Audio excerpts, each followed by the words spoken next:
Você falou que fez mochilão lá na Europa. O que você fez? Quantos anos e para onde você foi? Como foi o esquema? Caramba, nem me lembro mais em que ano foi.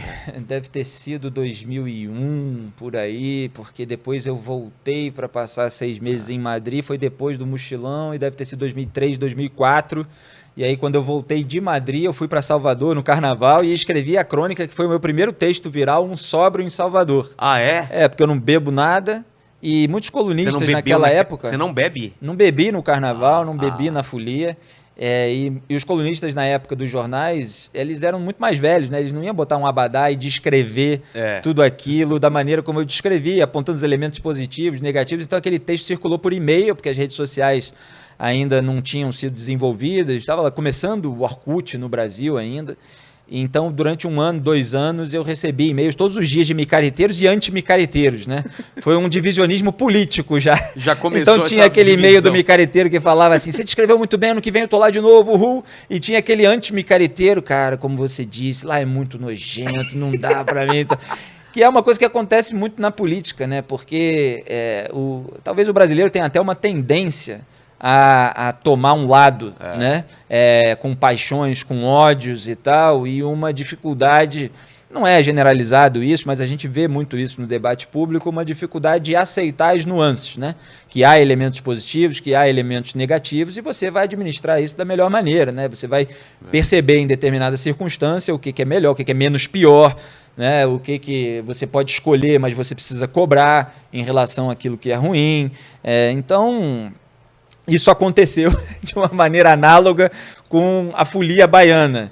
Mas você estava me perguntando do mochilão que eu fiz anos antes. Aí eu viajei para... Eu fiquei 1 mês em Londres, eu fiz um curso lá e depois eu fiz 1 mês de mochilão. Aí viajei França, Espanha, Portugal, Holanda... alguns países ali naquele entorno, não conheci tanto, tem um lado ali que eu não conheci naquela época, mas eu passei pela Espanha e aí já gostei de Barcelona, gostei de Madrid, na época eu gostei mais de Barcelona, até como carioca, Barcelona lugar de praia, mesmo, parece Madrid mais São Paulo, né? Madrid é São Paulo, é muito isso. Só que Barcelona tem o idioma local, né? O dialeto ali, o catalão. Catalão, que então, é muito estranho. Eu até já era formado em espanhol aqui em curso no Brasil e tal, e você chega lá, pô, parece que não valeu nada, né? Até as placas tem espanhol e catalão, exatamente. Né? Aí você aprende salida, né? Mas tá lá sortida, que é o catalão. Você fala, pô, não adiantou nada e tal. Mas é claro que eles até falam espanhol com pessoas de fora e tal, se você for educado, evidentemente. Exatamente. Mas é um lugar bonito, bastante agradável. Agora, para você ir estudar realmente, depois eu até fiquei feliz de ter ido para Madrid, onde se fala espanhol e tal. E é uma cidade muito cosmopolita, muito central ali na Europa, né? Tem gente de tudo quanto é lugar. E dá para você pegar um trem e ir para Barcelona, para ver um jogo de futebol, num feriado. Você chegou a ver? Não, eu tive a sorte de passar 6 meses em Madrid na época dos Galácticos do Real Madrid. Então eu fui para Santiago Bernabéu ver Ronaldinho, Roberto Carlos, Zidane, Beckham, Figo, Raul, era todo esse time. Mas é fácil de comprar ingresso, porque eu passei lá...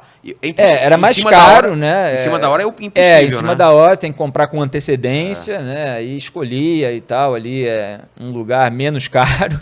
Tentava comprar com antecedência. Tinha muito cambista lá na época, né? A gente tinha que driblar os cambistas.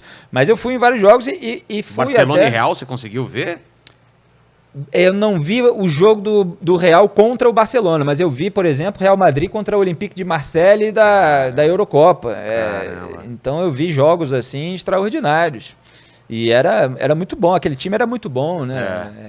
A precisão do Zidane no domínio de bola, você já domina para um lado minimalista, né? Um toque na bola só, já tira 3 jogadores. O Beckham com uma precisão de lançamento muito grande, isso desde que o aquecimento do jogo e tal, tá lá trocando bola com o Roberto Carlos, um de cada lado do campo.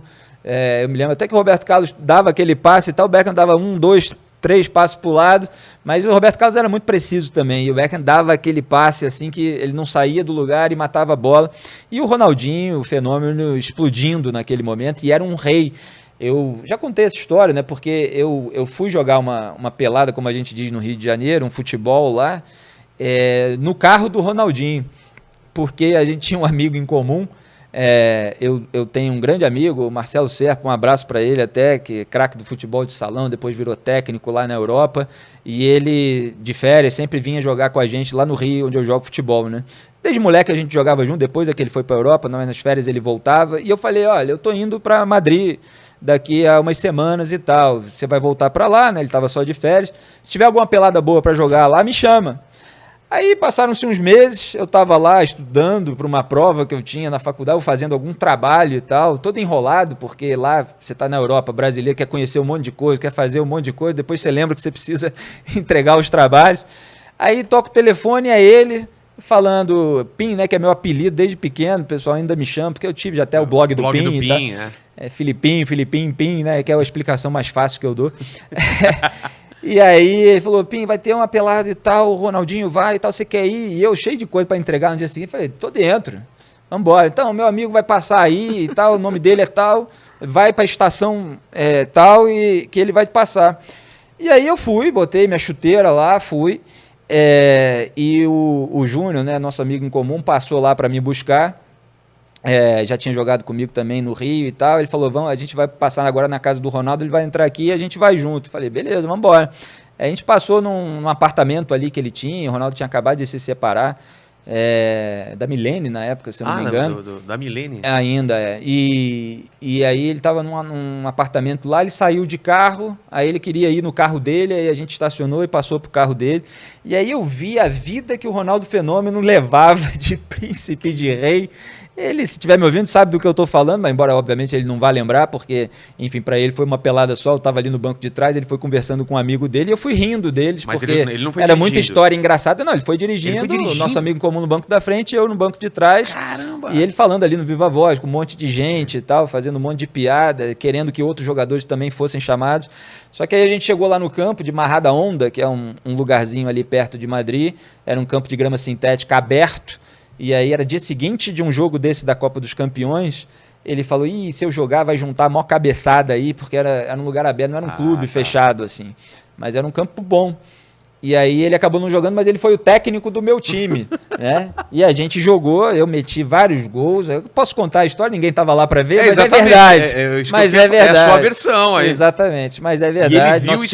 Nosso time ganhou. Eu tenho uma foto com ele, qualquer hora eu tenho que encontrar aí, eu de chuteira, e ele era frio, né? Era inverno europeu. Ele todo encasacado, assim, depois o pessoal brincou, falou, Ronaldo, paga aí pra todo mundo e tal, porque tinha o aluguel do campo, mas tinha, sei lá, umas 30 pessoas de fora e mas tudo. Mas tamanho society? E ele se divertiu horrores. Mas... Tamanho do campo society ou tamanho oficial? Não, tamanho society, se eu não me engano, grama sintética. Pô, podia ter jogado com o Ronaldo, cara. Ele não quis jogar na hora, mas ele foi o nosso técnico e foi muito engraçado, foi muito divertido aquele dia.